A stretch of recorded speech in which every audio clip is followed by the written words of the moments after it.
Welcome to Chadlocks, your new favorite sports betting show. Join Chad as he fearlessly delivers his locks with little to no research, blind confidence, and just enough charm to make you forget the results. It's not as much about winning, but more about the process and blaming the refs and coaches when it all goes sideways. It's time to lock in. All right, welcome in, everyone. It is Chadlocks, week 4 of the NFL. Please check us out on fanstreamsports.com for all Chadlocks and all our other gaming, NFL, fantasy, whatever you want in the sports industry, in the sports world. Check it out at fanstreamsports.com. You can also download the app at Apple and Android or wherever else you stream your content, and then check us out on YouTube at FanStream Sports Ohio. Last week was not a good week for us here at Chadlocks. We were good. We were up a little over 15 units. We did not hit any of the bets we had last week. The only one we had that actually hit was one of the legs of the Thursday night game, which was the Khalil Shakir anytime touchdown. We just missed the other two. We had Buffalo at over 34.5. They ended up at 31. And then I had the Josh Allen over 225 passing yards. And I think he was around 212, 213. So that Tua pick there at the end really, really hurt us. If they could have scored a touchdown there and tied the game up, that would have been huge for us. And then the other bets just did not hit. Even the 5 for 5 anytime touchdown, all 5 did not score. And we were 6 of 10 of the guys scoring on that the previous 2 weeks. So you're going to have those weeks. So we were down a little over 6 units, but we were up 8.64 units for the year. So you will have that in the betting streets where you just don't have good reads at all. So that's the good thing about betting. You've always got the next bet. So week 4, it's going to be an interesting week. We do have our first out of the country game, which is the Vikings at the Steelers. They will be in Ireland. I love the out of the states games because you get football at 9:30 in the morning. The only thing I got to watch out for is we have Sunday school starts at 9, and then we've got church at 10:30. So I've got to be very sneaky checking the scores on that. So I do have a play here in that game. I'm going Justin Jefferson anytime touchdown. He is at plus 165 on Bet365. That's where all my bets are going to be at today. I had Jefferson last week on an anytime touchdown. That game just got wonky at the end of the first half, and so they really did not need to look at him. I think this game is going to be more competitive because how could it not be any more competitive than the game against the Bengals last week? So I do like Jefferson to score, and it's a great price. If you get Jefferson anytime touchdown at plus money, I do like that. So that'll be my first official play. I should note that yesterday I did put out on X my Thursday night. Usually it's a 3-leg parlay. I usually do a 3-leg parlay.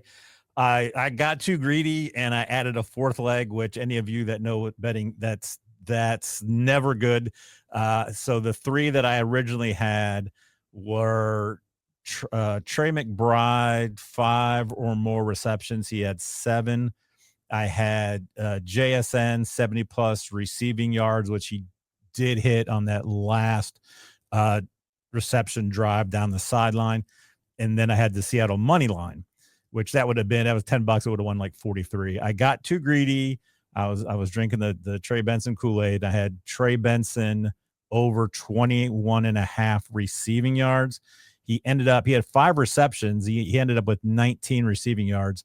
But he did not play that final drive where the Cardinals came down and tied it up, which had he been in there, he would have, I would imagine, have gotten 3 yards and gotten over that. So that was a little disappointing because they didn't put him in that last drive. And I guess DeMarcado is going to be the third down 2-minute drill guy, but I think Benson can be that. So that was a little disappointing. Missed it by one. If I just would've kept it with the 3 legs, we would hit that. So that's a little tip for you guys.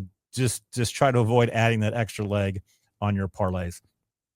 I don't really have anything on the Panthers Patriots game. There's just too many question marks. I'll talk about a lot of these games on my DFS show. So the next one that I do like, I'm going to the Chargers Giants game. It's in New Jersey, and I do like Jackson Dart over 34.5 rushing yards. It's at -110. I wouldn't even mind taking it up to 40. You'll get plus money on that. It's his first game. We're not sure what he's going to look like. I do like the Chargers defense, but they have used Dart a little bit this year, and it's always been with the RPO. So I think they're going to trust him on the ground a lot more than they are probably in the air. So, and I think they want to try to keep this game close. They don't want to get in a lot of 3 and out. So I could see Dart having 10, 11 rush attempts, and I'll take that 34.5. If they can get that ground game going with Scatabo, and he might be able to bust off a 12, 15 yarder, which will help us out. So I do like Dart's rushing yards at over 34.5 at -110. I am not touching the Buffalo -15.5. If I was going to take, I would lean the Saints plus.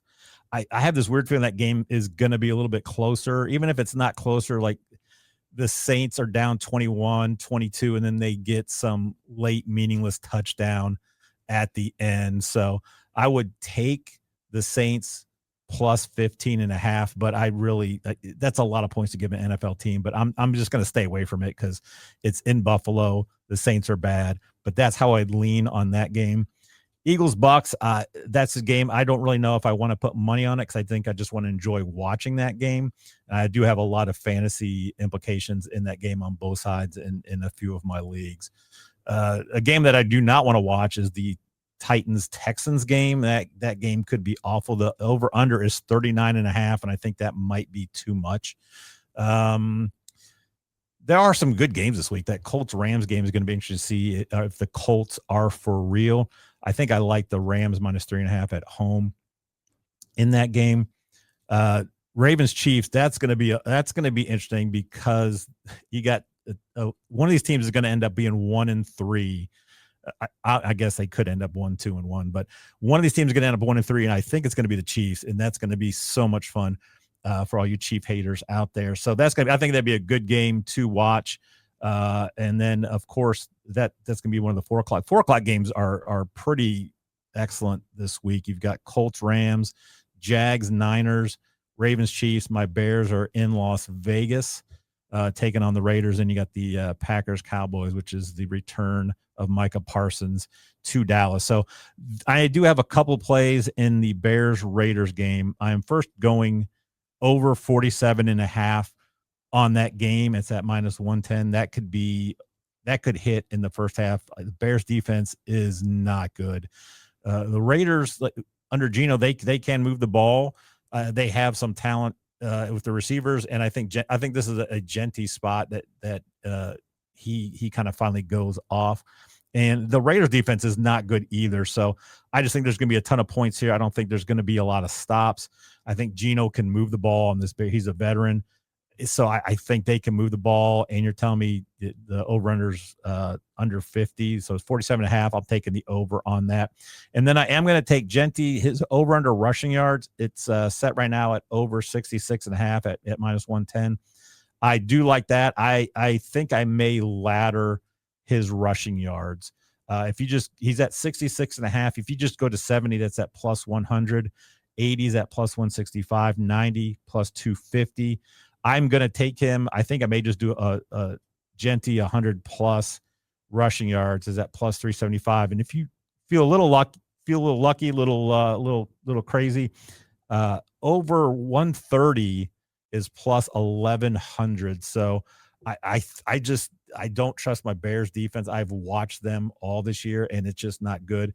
And if Genty, he could rush. He could get a 47-yard. I mean, he could hit that 130 because I think it's going to be a competitive game. It's going to be a high-scoring game. Genty, he's going to get the volume, I believe. So I don't mind laddering his rushing yards. I would ladder up to 100, but if you want to throw a little play on the 1 plus 130 rushing yards at 1,100, I don't mind doing that as well. So those are the two plays I'm taking in that game, the over, and then I'm taking Genty's over rushing yards. Then I do like the Packers going to Dallas, giving 6.5. I think the Packers can win by a touchdown. Coming off that loss in Cleveland, I think they're going to be ready to go. Dallas can't stop anybody, and Lamb is going to be out. So I think that Packers defense, Micah's going to be ready to go. He's not going to need any kind of smelling salts to get ready for this game. So I'm taking the Packers minus the 6.5 at minus 115. And those are the five bets I do have. And then I am going to do my 5 for 5. I did not bring my computer with me, so I'm going to I'll do this on the fly if I remember. I remember Mo. I just don't remember what the payout would be. So I am going to take, even I do have a straight bet on it on the Jefferson anytime touchdown. I am adding that into the 5 for 5. And those of you that have not watched the show, every week I do a 5 for 5. I pick 5 players with an anytime touchdown, and I put $5 on that. And like I said, through 3 weeks, we have not hit that bet yet. The first 2 weeks, I did hit 3 of the 5 that I had in that parlay. Last week, we hit 0, so that was not good. So I know I'm taking Justin Jefferson. I am going to take Emeka Ibuka was the other one. They are both at plus money. With Evans out, I think Ibuka could see a ton of targets, and I think this game is going to be competitive. I don't think it's going to be extremely high scoring, but I don't think it's going to be some sort of 17-10 type of game either. So I think Ibuka finds the end zone because he's going to get a ton of targets. And then I am taking Puka Nacua at anytime. He is at plus 100, so I like Puka. He gets so much volume. It's just ridiculous how much of volume he gets. So I think he will find the end zone because he could end up having 10 receptions. I'm going to take Josh Jacobs. I think he might be one of my few guys that is no, because I got McCaffrey too. They'll be the two that are not plus money. I'll take Jacobs at minus 225, and then the last one I'm going to take McCaffrey. He could see, he's seeing 25 opportunities a game. I was listening to somebody and they were talking about it. So yeah, if you do those 5, Jefferson and Ibuka, Nacua, Jacobs, CMC, $5 to win 138.22. I just hit place bet, so it is live. But talking about McCaffrey, he is 9th in rush attempts, but he's also 5th in targets. That's not just in running backs. That's 5th in targets of the entire NFL. He's 4th in receptions in the NFL, and he's 16th in receiving yards as a running back. So until Kittle gets back, and I think Jennings may be back this week, but I don't think that's going to be that big of a takeaway from McCaffrey. I think McCaffrey's just going to get the volume, and I will play him on a lot of overs and stuff there. So that is it. I will post these on X at Chad Ocho Rinco. So check me out there. Hopefully this week will be better than last. It has to be better than last week. We did not hit anything last week. So thanks for watching. Check us out, and I'll be back. Any of you that play daily fantasy, I will be back with the slating rink here later on this week.